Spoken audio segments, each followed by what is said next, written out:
acesso ao ECAC e serviço Meu Imposto de Renda.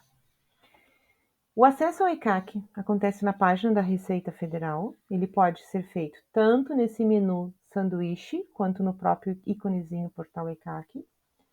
Se você escolher o menu sanduíche, vai selecionar canais de atendimento, Portal ECAC, acessar o ECAC. Qualquer uma das duas formas vai te trazer para cá. Essa tela de acesso ainda tem a forma antiga, que é com código de acesso e senha. Essa forma está sendo descontinuada e não deve ser utilizada pelo contribuinte. O que o contribuinte vai usar é entrar com GovBR. Depois que clicar no entrar com GovBR, vai habilitar então a tela de entrada do GovBR. No autoatendimento orientado, ele só vai fazer o acesso via CPF, vai digitar o CPF, vai continuar, vai digitar a senha e vai entrar. Chegou na tela inicial do ECAC. O ECAC tem aqui na esquerda uma coluna com serviços em destaque e serviços mais acessados. Isso é para facilitar a navegação.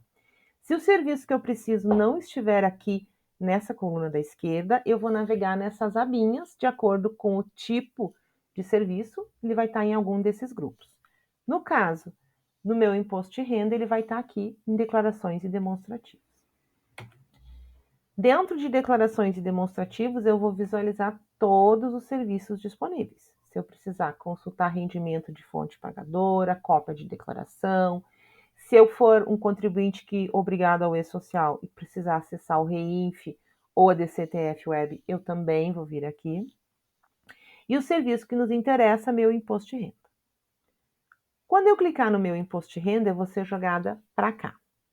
Aqui eu vou ter uma coluna na esquerda com as declarações do contribuinte, todas as declarações dele, as entregues, as não entregues.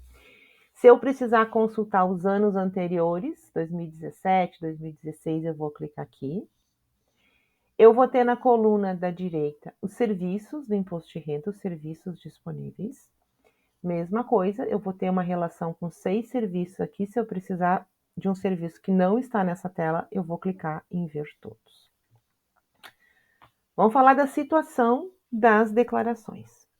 Uma declaração processada quer dizer isso. Foi recebida pela Receita Federal, passou pelos filtros e deu tudo certo. A análise foi concluída e está tudo ok. Se ela constar na situação omisso, quer dizer que o sistema identificou que esse contribuinte é obrigado a entregar a declaração para esse exercício e que não entregou essa declaração. A situação de omissão de declaração, ela reflete na situação cadastral do CPF. Um CPF com omissão fica na situação pendente de regularização e o contribuinte não vai conseguir fazer alguns atos da vida civil. Não vai conseguir transacionar no banco, não vai conseguir retirar um medicamento na farmácia popular. Então, por conta dessa situação pendente de regularização, ele vai vir na Receita para regularizar. Declaração com pendência quer dizer que existe alguma divergência entre o que foi declarado pelo contribuinte e as informações que estão na base da Receita Federal. Isso não quer dizer que a declaração do contribuinte está errada. Quer dizer que com os dados que nós temos, não é possível nem dizer que sim, nem dizer que não. Então, possivelmente, esse contribuinte vai ser intimado a apresentar documentos.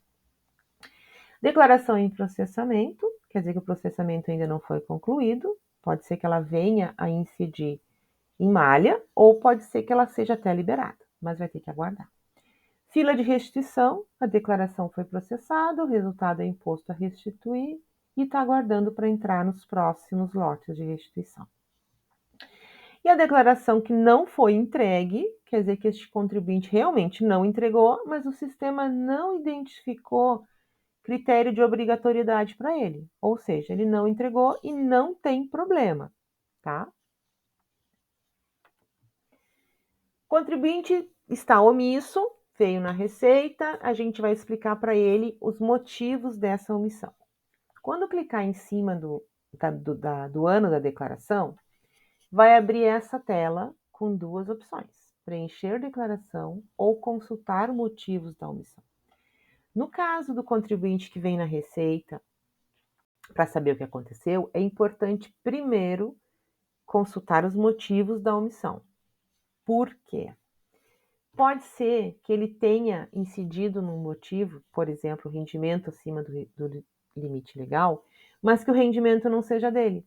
Pode ser um caso de pensão alimentícia para os filhos menores, os filhos não têm CPF e a empresa paga no CPF dele ou dela. É um caso que a pessoa não tem que entregar a declaração, ela tem que fazer um processo de dispensa de entrega de declaração. Então, nesse caso, vai ser encaminhada para o atendimento. Mas se o contribuinte realmente identificou, eu trabalhei nessa empresa, eu não me dei conta que o meu rendimento passou um pouquinho do limite de isenção, eu não sabia que eu tinha que somar as duas fontes pagadoras que eu tenho, realmente, eu não fiz a declaração e eu tenho que fazer. Aí vai voltar naquela tela de preencher declaração. Quando clicar no preencher declaração, são duas opções que o contribuinte tem. Pré-preenchida, onde a declaração já vem com campos preenchidos, com bases nas outras declarações que as empresas entregam. A Receita já sabe, então, alguns campos e já traz preenchido para o contribuinte. Ou a declaração totalmente em branco, onde ele vai precisar preencher tudo. Iniciando a pré-preenchida, vem para essa tela aqui. Tem campos, então, que já foram preenchidos no campo da identificação do contribuinte. 56% dos campos obrigatórios já estão preenchidos.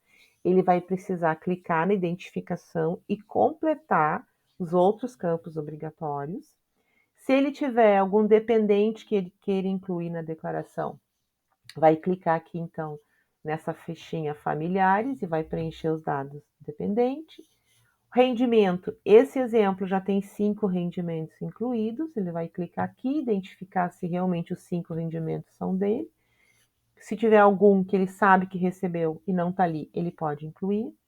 Se tiver pagamentos que ele fez e queira incluir médico, escola, ele pode incluir aqui. Bens e dívidas da mesma forma. Terminou de preencher a declaração, ele pode olhar o resumo, pode olhar aqui, é uma declaração que pelo desconto simplificado, o imposto a restituir é maior do que por deduções legais, então o sistema já traz marcada a opção mais benéfica. Se for imposto a pagar da mesma forma, se o imposto a pagar no desconto simplificado for 1.000 e por deduções legais for 800, ele vai trazer marcado deduções legais para ficar mais benéfico para o contribuinte. Conferiu os valores, vai entregar, clica em entregar e vai habilitar, então, entregar declaração.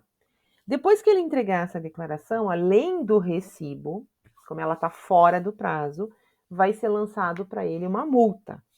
Essa multa normalmente fica no valor mínimo de R$ 165,74, mas ela pode ser maior que isso, depende do que tiver na declaração do contribuinte, do imposto devido na declaração do contribuinte. Essa multa, se ele tiver restituição, vai acabar compensando com a restituição dele e ele vai pagar a diferença, se a restituição for menor, ou vai restituir a diferença, se a restituição for maior. É o que a gente chama de malha-débito. Mas isso fica para nossa próxima aventura. Nos vemos no próximo vídeo, pessoal.